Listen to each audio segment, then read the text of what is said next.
Hey folks, welcome back. Jerry once again up here at Hilltop Firearms Training Center in Dover, Tennessee. Thank you for watching. Do you fall in the category of those who carry a handgun on a daily basis? Are you one of those, though, that realizes that merely having that handgun is not enough? So what do? You push yourself. You go and you attend shooting schools. You learn how to train with your firearm. You test yourself. You test your gear. And you really feel like you've got to be as prepared as possible to be proficient. And in the event of a violent encounter, you may be ready for the fight. Well, there may be a fight that you are not even aware of, that you are not even prepared to deal with. I'm talking about the legal fight. The legal fight that follows the use of deadly force. That is what this video series is going to be about. It's going to actually be a multi-part series because I've got a lot of information that I'm hoping I can share with you to hopefully get you prepared to deal with a fight following the use of deadly force. So let's get into it. All right, so before we go any further, let's talk about the legal justification of the use of deadly force. Now, I'm going to speak mainly for Tennessee, but it's pretty much across the board in our nation. In order to be justified and to defend yourself and to use deadly force against another person, a couple things have to exist. You have to be in reasonable fear of imminent death or serious bodily injury. Now, I've done videos on this basic topic before, but this video I want to focus on what do we need to expect to happen and what do we really need to be prepared to deal with following the events of a deadly force encounter. So I'm talking about the moments immediately following, say we just had to shoot somebody. We had no other choice. The violence was happening and we had to act in order to survive. So let's talk about this. First, before we go any further, I feel like I have to mention location. Location is an important factor. Now, I don't want you to misunderstand what I'm trying to say, so just kind of bear with me. If you have to shoot and defend yourself and shoot another person, you're going to have a lot of questions that must be answered when law enforcement arrives on scene. But there is still a huge difference when you are in your home versus, say, a public area, a public place, a parking lot, whatever the case may be. And please don't misunderstand what I'm saying. I'm not saying you have less rights if you're out in public. I'm just saying the situation is going to be a lot more touchy if you're out in a public place. You fall into a situation, it turns violent, you have no other choice, and the next thing that you know is that you just shot somebody to stop them doing whatever it was that caused them to be shot in the first place. Okay, so let's think about that.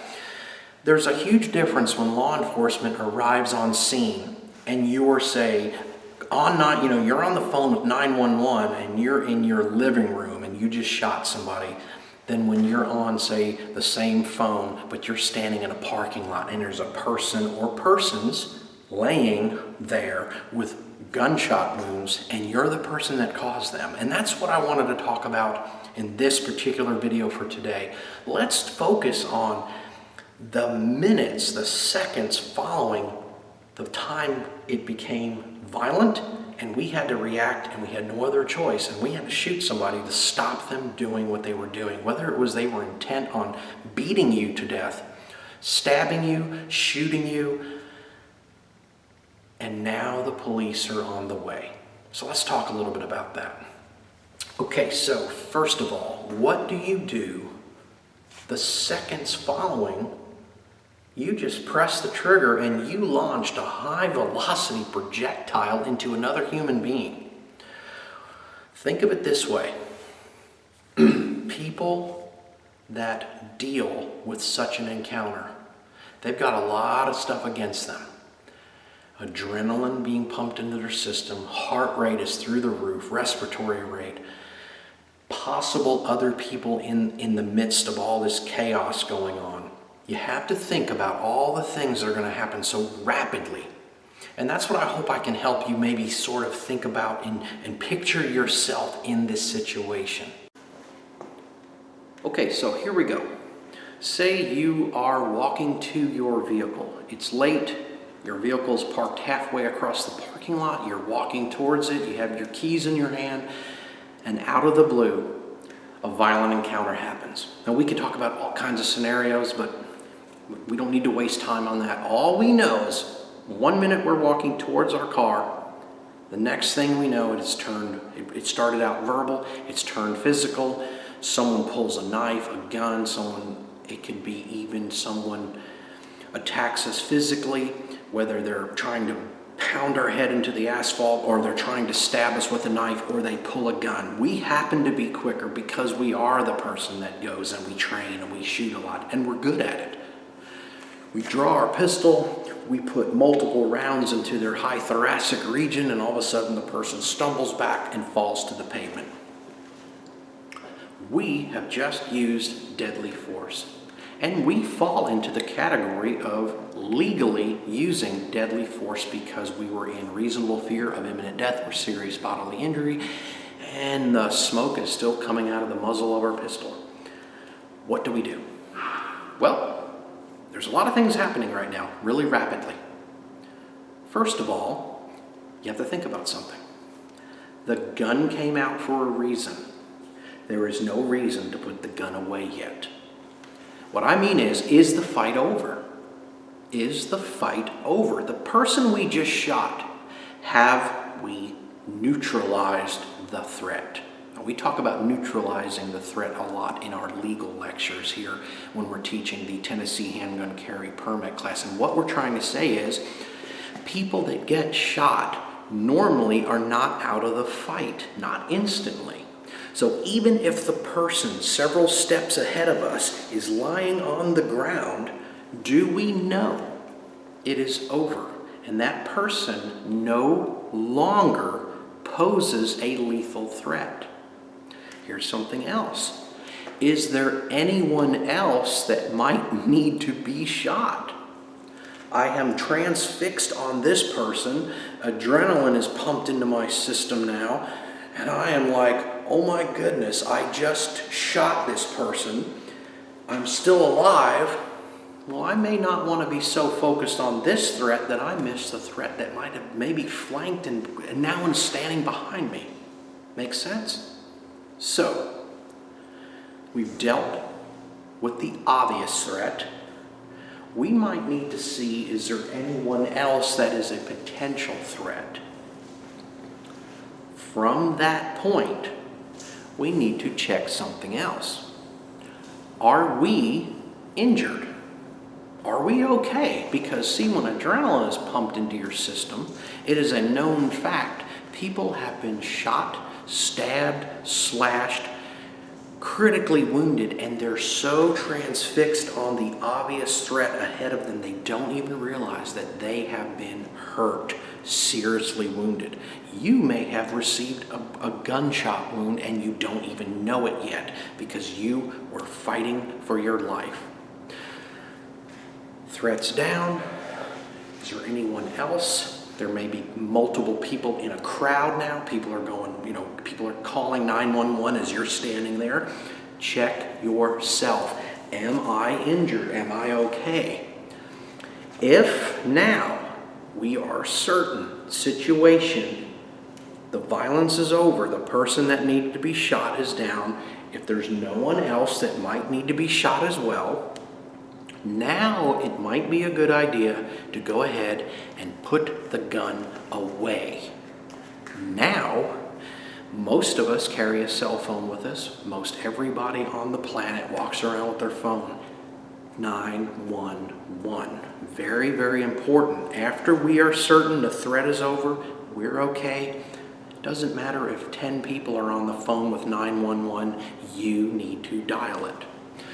911, what's your emergency? What you say is it's critical that you say the right thing and just enough information to the 911 operator. Yes, I was just forced to defend myself. There has been a shooting. I need you to send the police and I need an ambulance. Give them your exact location. I'm at First and Main or whatever, wherever you are. I need you to send police. Please send ambulance. There has been a shooting. I was forced to defend myself. I had to shoot someone. Now, be careful how you articulate that. The 911 operator is recording it, and they're trying to basically piece this puzzle together so they can give the information to the responding officers. Here's where it gets a little interesting. 911 operator says to you, "What is the victim wearing?"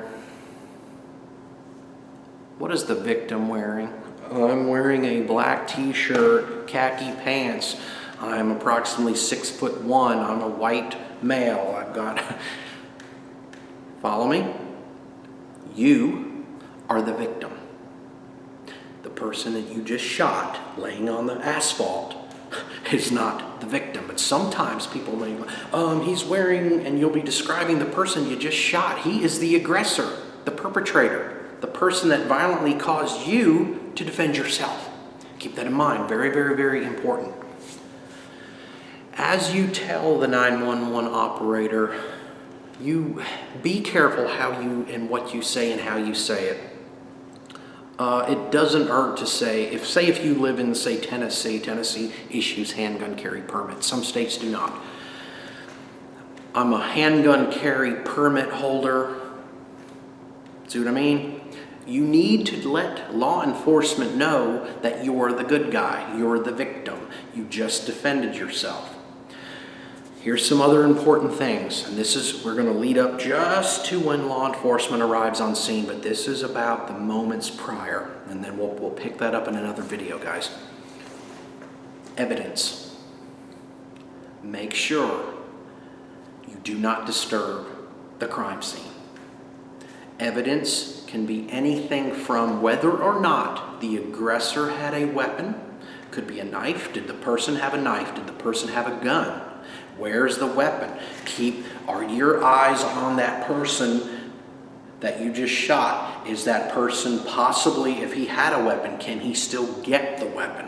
Keep a minimum safe distance. Keep your eyes on that threat, because that person could recover and end up attacking or shooting you or someone else if they get too close. Now, here's some other things to think about. Evidence also has a way of disappearing. I remember an incident when I was working law enforcement. I was in a metropolitan urban area working. One of the ambulance EMS personnel was doing their thing, getting ready to transport someone who had been shot. They looked at the bottom of the boots that they were wearing, and they had stepped on an empty, spent shell casing and had become lodged in the tread of their boots. And they were like, "Whoa, I got evidence I'm taking with me from the crime scene." They stepped on a spent shell casing. That is a very important piece of the puzzle. Think about this. And we'll get into this in the next video, but when you're questioned about, okay, so you shot this. Yes, I did. How many times did you shoot him? I do not recall. I know I shot him more than once. There may be 7 spent shell casings, and all of a sudden somebody steps on one, and now there's 6. See where I'm going with that? Very, very important. The other thing to think about too is we do not need anybody else intervening and disturbing and altering the crime scene.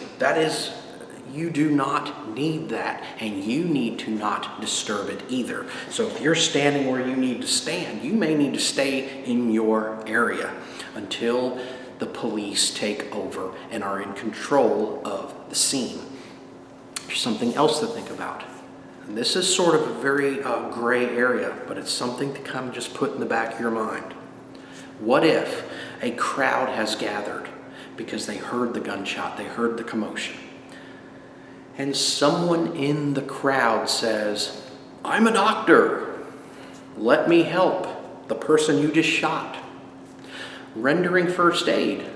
Is there anything wrong with rendering first aid to someone that you just had to shoot? Well, that can go either way. It could be, you clearly showed you didn't want to have to shoot the person. A doctor, say, or a medic, or someone that has had medical training gets on scene and starts rendering first aid to the person. It could be either way. The person, they may be able to stabilize that person, but the person could still be a potential threat, and they end up shooting the person administering first aid. What if we ourselves have medical training? We've been to trauma school or trauma classes.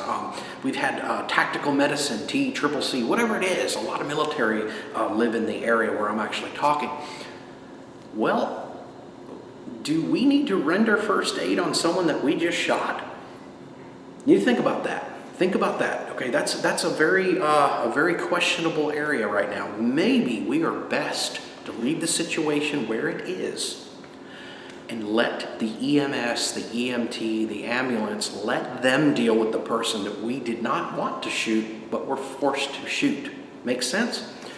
Lastly, we may have to control that scene until the responding authorities get there. And what I mean is, people start walking in. You may have to verbally say, please step back, step back. Police are on their way. EMS is en route.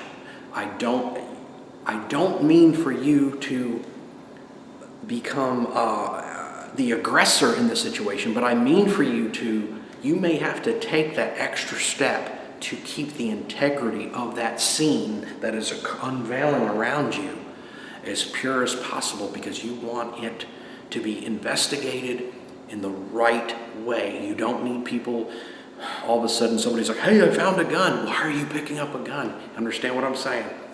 And remember, there doesn't have to be a weapon involved. But that is some of the things that you need to think about. And once the police arrive, these need to be high and in plain view. Even if you have been on the 911, talking with the 911 dispatcher, you may need to put the phone in your pocket or drop the phone on the ground, because all the police know is as they're responding, they know that there has been a shooting and there's a weapon involved. And the last thing you need is something in your hand, say it's low light conditions, it's semi-dark, and they don't know what you have in your hand. Police are trained to deal with weapons, and when they see them, they will react. Cooperate and follow the police officer's instructions to the letter. Whatever they tell you to do, get on your knees, whatever it is, but you want to let them know you are there and you're going to cooperate with them. All right, that wraps up this first part. If you have any questions, please post your comments below. If you would, let's try to keep it professional. I know how things like this can get. Guys, thank you for watching. I'll see you on the range.